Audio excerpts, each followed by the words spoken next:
know what today is, right? Yeah, I know what today is. John, he taught me how to ride. I mean, really ride.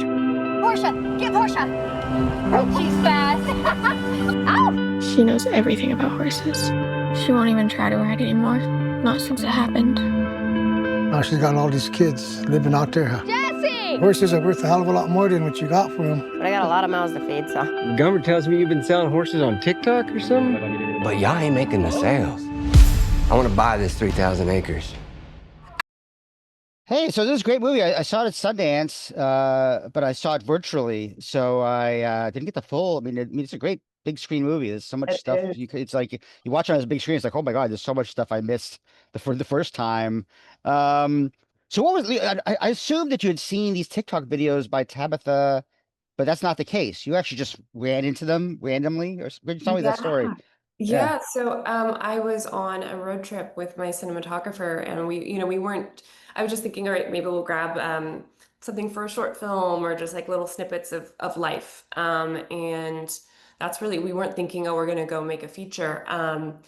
And I was filming a woman in South Dakota for a couple hours, and then I got a phone call from her daughter, and she said, if you want an amazing story, head east of Wall, and there's a woman named Tabatha there. And I met Tabby, and I met her family, and I was just like, wow, you guys have the faces and the spirits and the hearts that I've been dying to see on screen forever. So yeah, and they were just so inspiring and just so cool and modern and such like a kind of like old West landscape. They just kind of jumped right out of it, and so I thought they were really compelling people, and which would be characters on screen. By the way, I'm not sure how many people know that Wall, South Dakota is a place. So the title of the movie, which never really explained, later I was like, what's East of Wall mean? And I finally read up and found out, oh, Wall, South Dakota, that's a place. I didn't know that. Yeah, certain people can think this is like a film about like the Berlin Wall or something. Well, yeah, maybe just by the title. It's like, how'd you go with that title? Like, what ended going with that title? Because well, there's a town called Wall, South Dakota, and it's like a big kind of touristy spot right next to the Badlands. And in South Dakota, they don't really have addresses. Like no one really gives their address out because you're on acres and acres of land, and Google Maps is going to take you to the wrong place. So usually you get a freeway exit, and just like that was literally got a freeway exit east of Wall. And yeah, and that's when if someone asks where they live, they just say east of Wall, and I love that, so that's why it's called that. Yeah, it's a great setting. I mean, you obviously have these interesting people, found this interesting story. They also have this setting which is just gorgeous and like amazing, and like something I personally don't see ever. So I mean, South Dakota is so beautiful, and it's like such a gift for any filmmaker because the light is just extraordinary, and then also just to have something, as beautiful as like the Badlands that feel like a sleeping giant next to you, or like a dinosaur. It's pretty magical to have that as also just like a backdrop as well.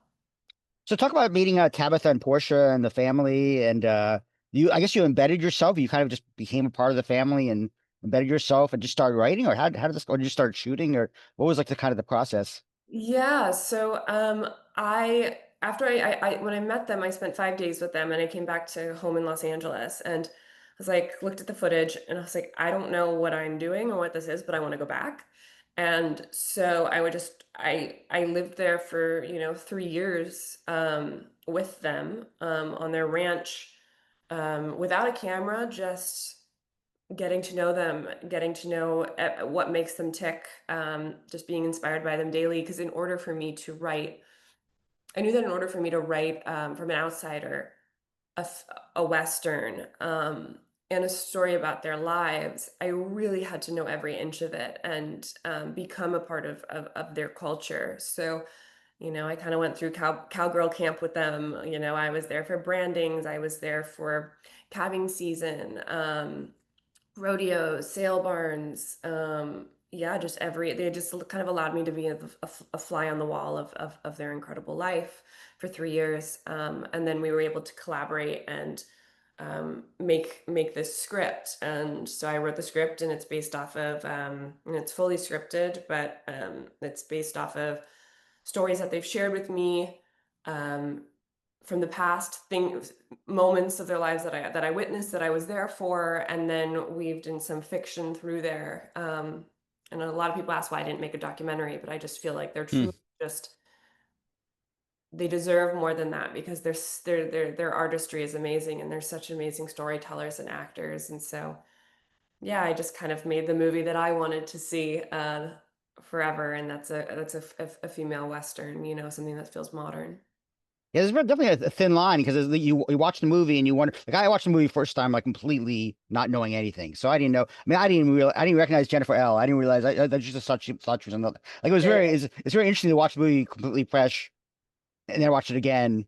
But I mean, did Tabatha lose her husband? Was that also like something from her real life? And Yes, a lot, yeah, all the kids there were people who were actually on the ranch yeah. already, mostly. Okay. Yeah. So, yeah, except one kid, I found at a rodeo and placed them in the film. But they were like, they grew up doing rodeo. They're still a part of the community, but one of the kids, one of the original kids wasn't able to do the film for personal reasons. So I recast, and it worked out perfectly. Now they're all just like so intertwined and such great friends. But yeah, yeah, it's kind of like how that happened. Mm. But And it's really interesting. I mean, there's a scene in the movie where there's a bunch of women who are talking about their abuse and stuff like that. And I feel like those are all real stories being yes, told by the real people too, which is also another part of the kind of documentary section, I guess. yeah, you know, that was not written in the script. I just had improvised, and these women telling their real stories. That's all I had written down. And yeah, so a lot was riding on that night because it's a very important scene in the film, and there wasn't a script to fall back on. But these women were, you know, able to just really just be so vulnerable and gift us with their stories, which was just remarkable. It was a very emotional night. Everything was really just done in one take. We had just two cameras because I didn't want to have these women, you know, have to go through this again and Oh, again, sure. take after take. So I was like, we need two cameras, and it's going to be very simple setup, and we're going to get this in one take. So that is what we did. Now, did you actually meet Tabitha's mother, or did Jennifer meet Tabitha's mother? Is she still alive, or is she kind of? Yeah, She is. Okay. she actually is in that fire scene. Oh, okay. Oh, gotcha. Okay. Oh, Yeah. interesting. Okay. She's Tracy. She's incredible, and I really wanted to have her have a moment in the film, and so she is in the film. But we had to make her, because Jennifer Ely, her outfit and her look is identical to Tabitha's real mother, Hmm. like wearing the same clothes, everything. So it was almost like we had to make Tabitha's mom dress her completely different because Jennifer was stealing her style in that sense. Hmm. But yeah, no, they met. We'd go to rodeos, and people would come up and hug Jennifer Ely from behind, be like, "Oh, Tracy," and then Jennifer would turn around and be like, "Wait, what?" Tabby's son Stetson, who's little, he Yeah. would look a bit like he was so confused. He's like, "Grandma," Wow. and then he started calling her fake grandma, and then there's real grandma. So yeah, she did an amazing job playing Tracy. They're very very similar. Yeah. And that's the real Stetson. That's really Tabitha's son, right? Yes. Yeah. Oh, Mhm. wow. Okay. Interesting. Okay. Nice. And now was Scoot's character based on a real person who had kind of interacted with these people, or is that part of the fictionalizing? That's fictional. I mean, I've gone to so many sale barns with tabbies, so they were, you know, and I see a lot of men like him. And I really wanted Tabitha representing the New West and Scoot representing the Old West. Mm.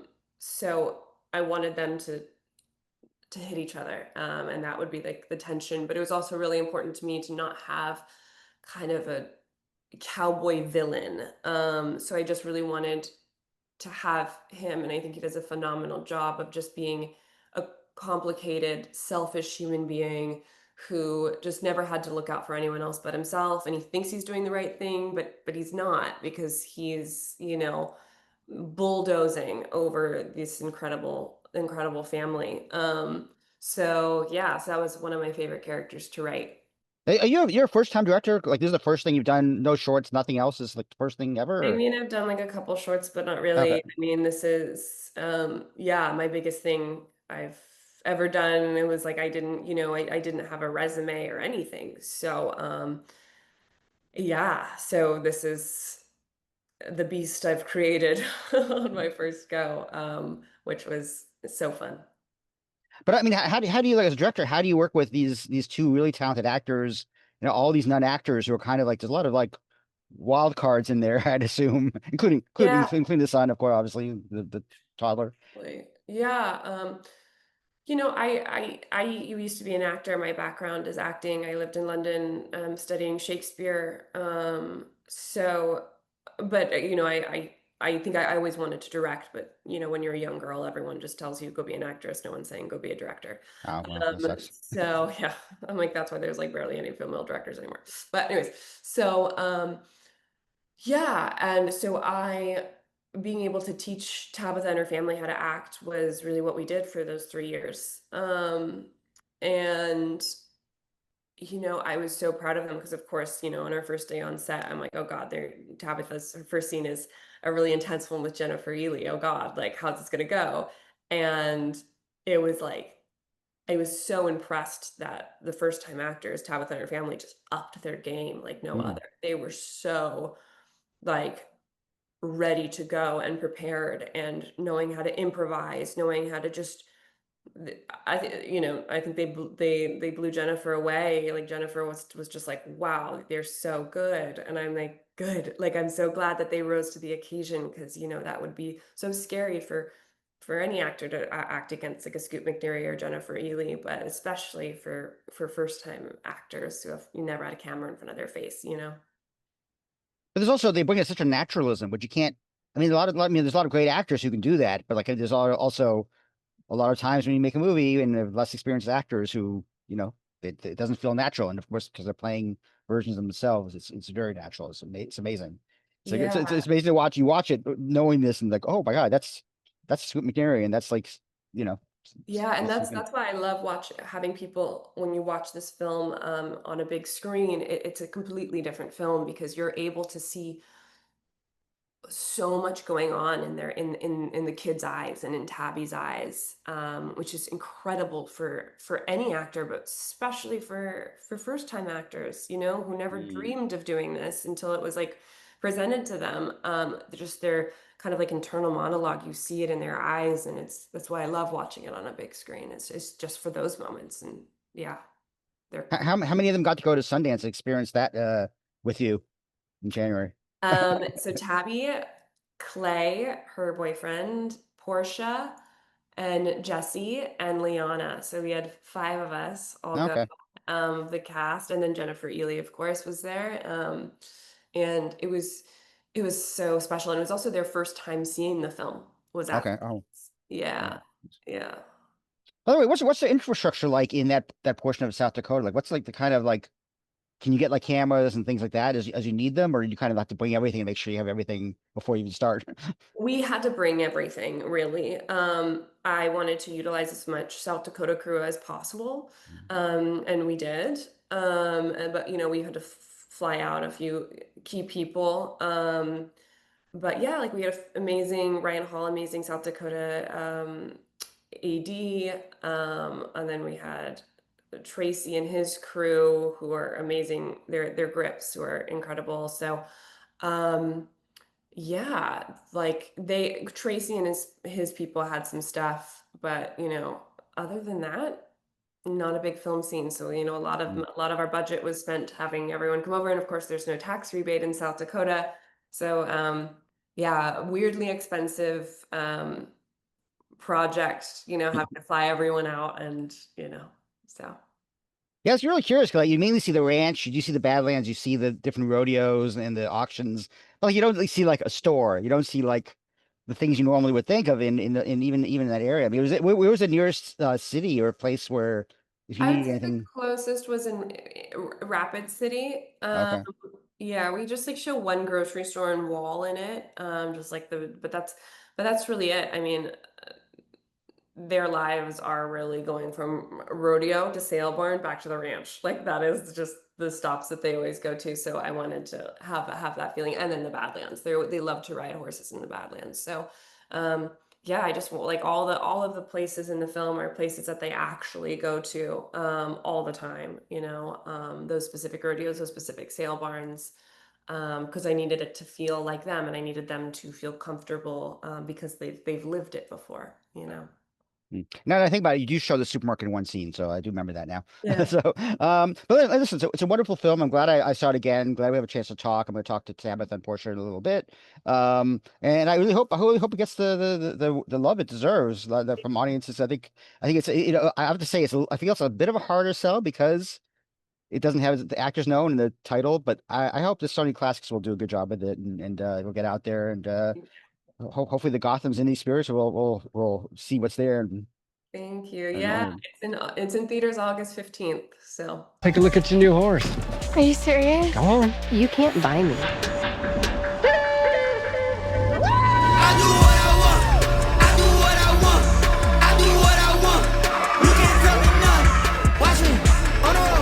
You and I both know, without me, you'll lose that ranch.